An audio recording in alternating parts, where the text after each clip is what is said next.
오늘부터 가족여행으로 아랍에미리트로 갑니다. 아부다비에 처형님 댁이 있어서 방문할 겸 여행도 할 예정이에요. 아랍에미리트는 7개의 에미리트로 이루어져 있는데 그 중에서도 가장 유명한 곳이 두바이와 아부다비죠. 그래서 저희도 이 두 곳을 여행할 계획이에요. 호텔 대신 동서 형님이 살고 계신 알시프 빌리지에서 머물렀어요. 여기 월세가 무려 300만원이 넘는다고 합니다. 숙소 지하에는 까르푸 마켓이 있고 1층에는 각종 상점도 있어요. 수영장도 있어서 꽤 쾌적한 곳이었습니다. 그리고 숙소 근처에는 알바틴 공항이 있는데요. 예전에는 아부다비를 대표하는 공항이었지만 1982년 국제공항이 개항한 이후로는 주로 전세기나 비즈니스 항공편이 운행된다고 합니다. 방문지는 셰이크 자이드 그랜드 모스크입니다. 셰이크 자이드는 UAE 초대 대통령의 이름을 딴 곳이고요. 우리가 잘 아는 맨체스터 시티 구단주 만수르의 아버지이기도 합니다. 입장료는 무료인데 인터넷으로 사전 등록을 해야 하고 복장 규정이 있습니다. 여성의 경우 머플러나 히잡이 필수이고 남성의 경우 반바지나 민소매 착용이 금지됩니다. 이 모스크에는 107m 높이의 첨탑이 4개나 있고 돔도 무려 82개, 그리고 세계에서 가장 큰 손으로 짠 페르시안 카펫이 깔려 있어요. 기둥이 1000개가 넘고 대추 야자 나무를 형상화했다고 하는데 야자는 진짜 금이 아니라 플라스틱이라고 합니다. 그리고 이곳의 하이라이트 중 하나 샹들리에, 총 7개가 있는데 그중 3개는 대형 샹들리에로 수백만 개의 스왈로브스키 크리스탈이 장식되어 있어 진짜 화려합니다. 이곳은 무려 4만 명 이상이 한 번에 예배를 볼 수 있는 규모라고 하네요. 잠깐 기념품 샵도 구경하고 다음 장소로 이동합니다. 창문을 통해 보이는 건물이 알 바흐르 타워입니다. 태양빛에 따라 자동으로 개폐되는 친환경 건물이에요. 이 기술 덕분에 건물 내부 온도를 조절할 수 있어서 혁신상을 받았다고 합니다. 아부다비 맛집 단파 시푸드에 왔습니다. 여긴 독특한 게 접시가 없어요. 종이 위에 음식을 올려주고 비닐 장갑을 끼고 먹는 스타일입니다. 이곳은 바로 세계적인 럭셔리의 끝판왕 아랍에미리트 아부다비의 랜드마크 초호화 7성급 호텔인 에미레이트 팰리스 호텔입니다. 이 호텔은 2005년에 개장한 왕궁 스타일의 초호화 호텔로 아부다비의 상징적인 건축물 중 하나예요. 호텔 바로 맞은편에는 영화 분노의 질주 세븐 촬영지로 유명한 에티하드 타워가 있어요. 롤렉스 시계가 벽에 붙어 있어요. 사용한 황금만 40톤. 호텔 안으로 들어오면 황금빛으로 반짝이는 로비가 펼쳐집니다. 대리석 바닥, 화려한 샹들리에, 그리고 곳곳에 장식된 숭금 장식들까지. 이곳에 서 있는 것만으로도 마치 왕이 된 기분입니다. 르카페에 왔습니다. 대추야자가 넣었는데 대추야자는 중동 같은 뜨거운 나라에서 자라는 과일이에요.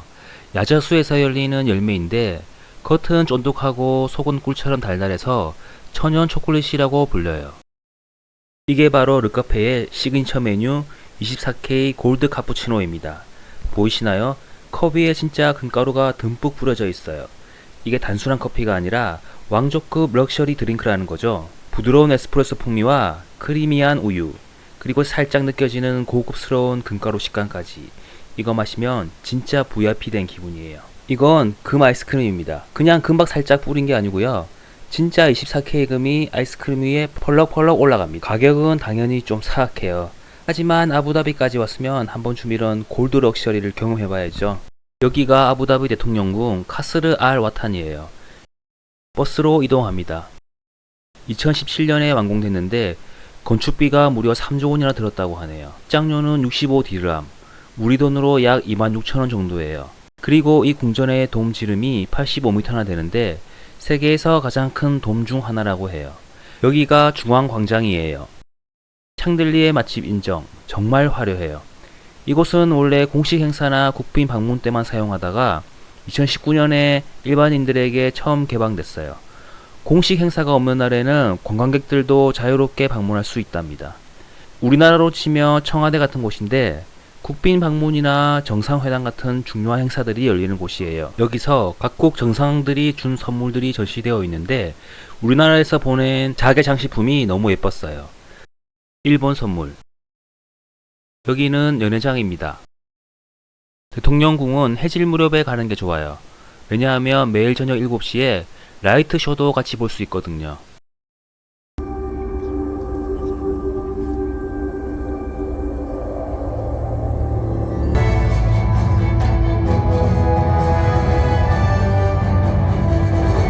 다음날 다시 두바이로 왔어요. 아부다비에서 두바이까지 거리는 약 140km 정도인데 보통 차로 1시간 15분 정도 걸려요. 가다 보니까 부르주 알 아랍 호텔이 보이네요. 여기는 수쿠 마디나 주메이라예요.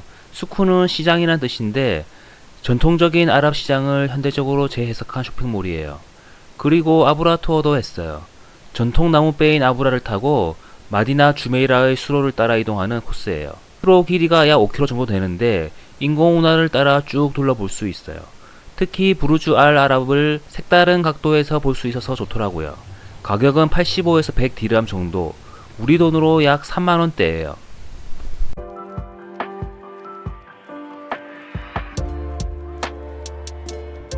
여기는 두바이 엑스포예요.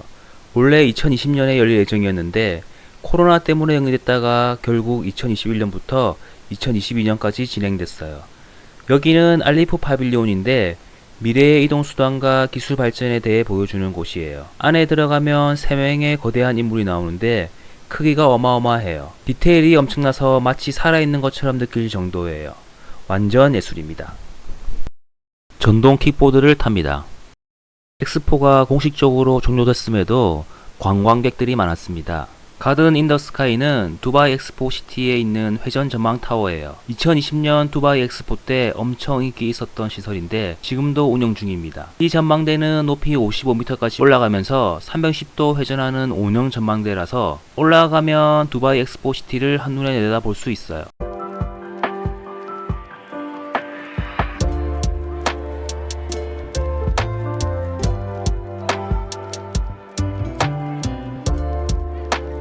엑스포 2020 워터피처는 낮에는 14m 높이의 구조물 벽을 따라 153개의 소형 파도가 시원하게 쏟아져 내리는데 그 모습이 진짜 장관이에요.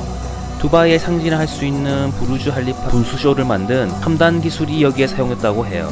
그리고 저녁이 되면 더 신기한 장면이 펼쳐지는데 낮에 내려오던 파도가 거꾸로 올라가는 마법 같은 광경을 볼 수 있어요.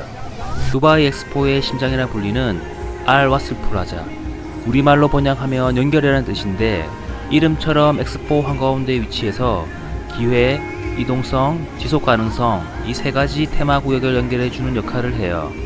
이 거대한 돔, 지름이 무려 130m, 높이는 67.5m나 된다고 해요. 그리고 내부에는 200개가 넘는 프로젝터가 설치되어 있어서 돔 전체가 다채로운 빛으로 수놓아지면서 엄청난 분위기를 연출합니다. 오늘 오전에는 그냥 푹 쉬었고 오후에는 사막 투어를 다녀왔어요. 아부다비에서 버스 타고 한 2시간쯤 달려갔는데 마침 이날이 크리스마스였거든요. 그래서 그런지 사람이 엄청 많아서 좀 빡센 투어였어요. 근데 둠베이싱 이건 진짜 재밌더라고요. 차가 막 모래 언덕을 미치듯이 오르락 내리락 하는데 이거 전복되는 거 아니야? 싶은 순간들이 있어서 오히려 더 스릴 있었어요. 근데 아쉬운 건 너무 짧았어요. 진짜 막 신나려고 하면 끝나고 아쉽다 싶으면 멈추고 그런 느낌. 그리고 식사 시간이 됐는데 와 사람 줄이 장난 아니었어요. 뭔가 음식 배금 받는 느낌이랄까? 장모님이랑 집사람은 많이 힘들어 하시더라고요. 그래서 영상도 많이 못 찍었어요. 근데 며칠 뒤에 형님이 직접 프라이빗 사막 투어를 시켜주셨거든요. 이게 완전 비교 불가. 그때는 진짜 제대로 즐겼죠. 다음날 다시 두바이로 왔어요. 오늘 일정은 금시장이랑 부르주 할리파. 금시장으로 가려고 수상택시 아브라를 탔는데 요금이 우리나라 돈으로 몇백원. 진짜 저렴하더라고요. 배 타고 가는 시간도 5분도 안 걸려 금방 도착했어. 두바이 금시장, 보통 골드스크라고 부르는데 세계에서 가장 유명한 금 거래 시장 중 하나예요. 여기서 금을 사는 가장 큰 이유는 바로 가격이 다른 나라보다 저렴하다는 점. 세금도 없고 금 수출입 규제도 덜해서 가격 경쟁력이 엄청나요. 그래서 많은 사람들이 금이랑 보석 사려고 일부러 찾는 곳이에요. 전 세계 금의 약 25% 이상이 거래된다고 하니 진짜 황금 도시라고 불리만 하죠. 부르주 할리파. 두바이 하면 딱 떠오르는 랜드마크죠. 2010년에 완공된 세계에서 가장 높은 건물인데 무려 828m나 되고 지상 163층, 지하 2층까지 있어요. 여기 재밌는 포인트 하나. 건물 안에 있는 아쿠아리움 일부를 무료로 볼 수 있게 해놨어요. 이거 그냥 지나가면서 봐도 웬만한 수족관 뺨치는 크기라 깜짝 놀랍니다. 그리고 초고속 엘리베이터 1초에 10m씩 쭉쭉 올라가서 124층까지 단 1분. 타는 순간 기가 멍해질 정도로 빠릅니다. 세계에서 가장 높은 전망대가 있는 곳인데요. 전망대가 두 가지로 나뉘어요. 124층 가장 인기 있는 전망대로 낮에 가면 169디르함, 하나로 약 6만원 정도예요. 148층 진짜 최상층 전망대, 낮에는 약 15만원, 밤엔 약 18만원 정도로 조금 비쌉니다. 그리고 아랍에미리트에는 비가 거의 안 오는 나라인데 제가 방문한 날엔 인공강우를 뿌려서 비가 내리고 있었어요. 이런 경우는 진짜 드물다던데 완전 신기한 경험이었어요. 아래를 내려다보면 두바이 분수쇼 하는 곳이 딱 보여요. 두바이몰 2층에서 밥 먹고 바로 분수쇼를 봤어요. 두바이 분수쇼는 미국 벨라주어 분수, 스페인 몬주이 분수랑 같이 세계 3대 분수쇼로 꼽히는데요. 저희는 식당 야외 테라스에서 요렇게 구경했어요. 쇼는 한 번 하면 3에서 5분 정도 하고 30분 간격으로 하루에도 여러 번 진행돼요. 직접 보니까 규모도 엄청 크고 화려해서 입이 쩍 벌어지더라고요. 테라스에서 2번 정도 보고 1층에 내려가서도 몇 번 더 봤어요. 확실히 기름국 클래스는 다르긴 하네요. 다음날 루브르 아부다비에 다녀왔어요. 입장료는 60디르함, 약 24,000원이고 18세 미만은 무료입니다. 여기가 프랑스 루브르 박물관이 해외에 처음으로 만든 별관인데 2007년에 설립을 합의하고 10년 넘게 걸려 2017년에 드디어 개관했어요. 그리고 루브르 박물관 바로 옆에는 구겐하임 미술관도 새로 들어설 예정이라고 해요. 아랍에미리트 정부가 루브르라는 이름을 30년간 사용하고 작품을 빌리는 조건으로 1조 2,500억을 지불하기로 했다네요. 스케일이 장난 아니죠. 특히 돔 형태의 천장이 진짜 포인트인데 원형 레이스를 덮어놓은 것처럼 빛이 촘촘하게 스며들어서 박물관 내부가 너무 예쁘고 분위기 있어요.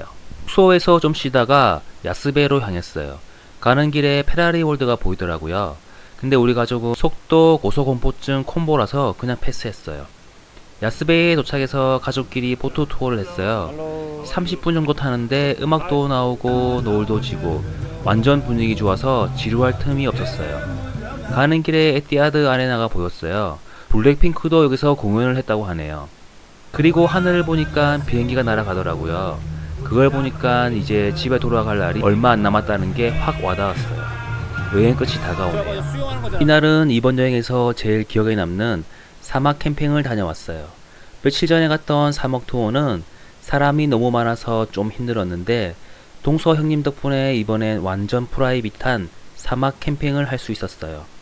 차 타고 1시간 정도 달려서 캠핑 장소에 도착했어요. 거기서 모래썰매도 탔는데 문제는 썰매 타고 내려간 다음에 직접 끌고 다시 올라와야 한다는 거. 그래도 완전 재미있었어요. 옆에서 사륜 오토바이 타는 사람도 있던데 우린 풀 한 폭이 없는 붉은 사막 한가운데서 일몰도 보고 인생샷도 찍고 제대로 사막을 즐겼어요.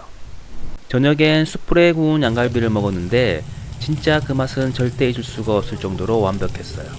그리고 불멍 때리면서 마시멜로도 구워 먹었어요. 근데 사막이라 해가 지니까 진짜 완전 깜깜해지더라고요. 철수하고 숙소로 돌아오니까 몸이랑 옷이 다 모래투성이었어요. 그래도 진짜 좋은 추억 남겼네요. 마지막 날엔 알 에마라트 공원에 다녀왔어요. 처음 문 열었을 땐 여성과 어린이 전용 공원이었다고 하는데 리노베이션 하고 나서 지금은 누구나 갈 수 있는 곳이 됐어요. 그리고 마지막으로 첫날 갔던 셰이크 자이드 그랜드 모스크에 다시 들러 야경이랑 같이 사진도 찍고 이렇게 이번 여행을 마무리했어요.